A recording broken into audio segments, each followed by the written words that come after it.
C ও ES plus calculator ব্যবহার করে সমীকরণ সমাধান। প্রথমে আমরা সমীকরণটি ক্যালকুলেটরে তুলে নিব। এখানে আপনারা দেখতে পাচ্ছেন A B C D E F X Y M এগুলো একটা পিঙ্ক কালারে আছে, আবার আলফার কালারও পিঙ্ক। আলফা কি ব্যবহার করে আমরা এগুলো ক্যালকুলেটরে তুলতে পারি। আলফা কিতে ক্লিক করব, তারপরে এই যেখানে ক্লিক করলাম, এক্স চলে আসলো।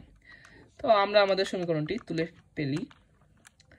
এখানে আরেকটা লক্ষণীয় বিষয়, আলফা কি ক্লিক করে আপনারা যদি ক্যালকে ক্লিক করেন, এখানে দেখেন একটা ইকুয়াল সাইন আছে, ইকুয়াল সাইনটা ক্যালকুলেটরে চলে আসবে। আমরা সমীকরণটি তুলে ফেললাম। এরপর আমরা শিফট কি চেপে ক্যালকে ক্লিক করব। কেন? কারণ ক্যালকুলেটরে একটা সলভ অপশনটা আছে।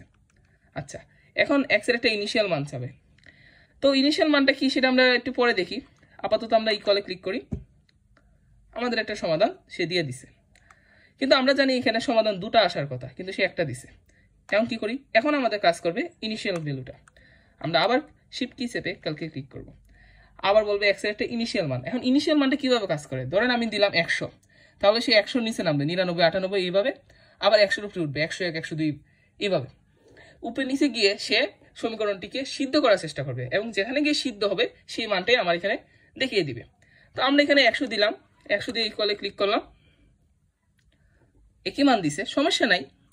আমরা আবার ক্লিক করলাম, এবার আমরা -100 দিলাম, এরপর ইকুয়ালে ক্লিক করলাম, এখন আসবে, হ্যাঁ এখন এটা মান চলে আসছে।